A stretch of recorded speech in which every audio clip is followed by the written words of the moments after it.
और अब बात शेयर बाजार की।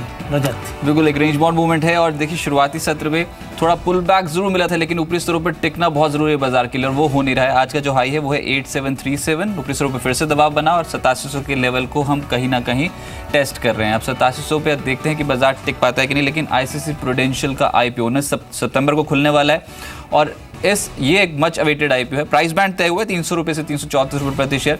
चंदा Kochhar, MD and CEO ICICI bank के, आइए सुनते हैं कि उनका इस आईपीओ पे क्या कहना है। आईसीआईसीआई प्रूडेंशियल आईपीओ पे बात करने के लिए हमारे साथ हैं आईसीआईसीआई बैंक की एमडी एंड सीईओ और आईसीआईसीआई प्रूडेंशियल की chairperson Mrs Chanda Kochhar. Ma'am, किस तरीके से ग्रोथ बढ़ाई जाएगी अगले 5 साल में यदि आईसीआईसीआई प्रूडेंशियल की बात की जाए, और उस ग्रोथ को बढ़ाने के लिए क्या ड्राइवर्स कंपनी यूज़ करेगी? अगर आप पिछले इतने सालों के नंबर्स देखें, 2002 से लेकर 2016 फिस्कल तक consistently ICICI prudential life insurance company एक मार्केट लीडर रहा है amongst the private sector life insurance companies. और अगर आगे की बात करते हैं तो आप क्रिसल रिसर्च रिपोर्ट देखें तो उसमें ये एस्टिमेशन है कि इंडिया की life insurance industry between 11 and 13% grow करेगी फ्यूचर में।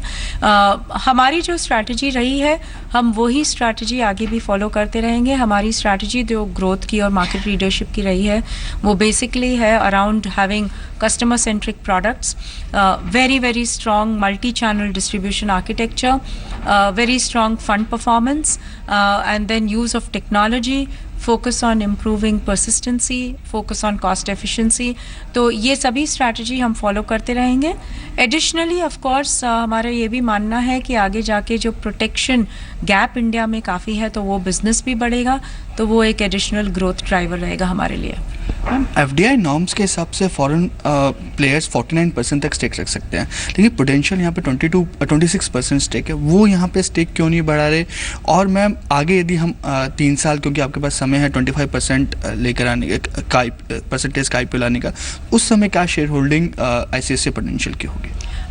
एक्चुअली इसमें पहला तो शेयर होल्डिंग बढ़ाने की बात यह है कि कंपनी को कोई नए शेयर कैपिटल की ज़रूरत नहीं है।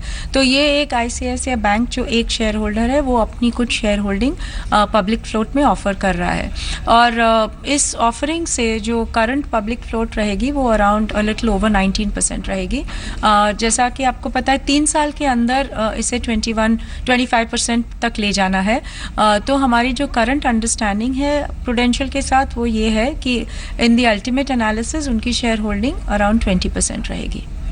Last question to you ma'am, Dalal street का ये मानना है कि पिछले 1 साल में ऐसा क्या डिफरेंस हो गया, क्योंकि जब आपने प्रेम जी इन्वेस्टमेंट को जब स्टेक सेल किया था तो इससे करीबन 40% लोअर पे ये स्टेक सेल हुआ, तो इस समय ऐसा क्या चेंजेस आ गए हैं कि जो प्राइस जो है वो 300-335 के बीच में रखा गया? एक तो जो है इंडस्ट्री की ग्रोथ काफ़ी रोबस्ट रही है, हमारी कंपनी की ग्रोथ और भी रोबस्ट रही है, और ये सिर्फ बिजनेस ग्रोथ की बात नहीं है। अगर आप मार्जिन्स को देखें तो हमारी वीएनबी मार्जिन 1 साल में मोर देन 50% बढ़ी है, तो परसिस्टेंसी सब्सटैंशियली इम्प्रूव हुई है। तो हर पैरामीटर जो कंपनी का है परफॉर्मेंस का वो खुद ही काफ़ी इम्प्रूव हुआ है।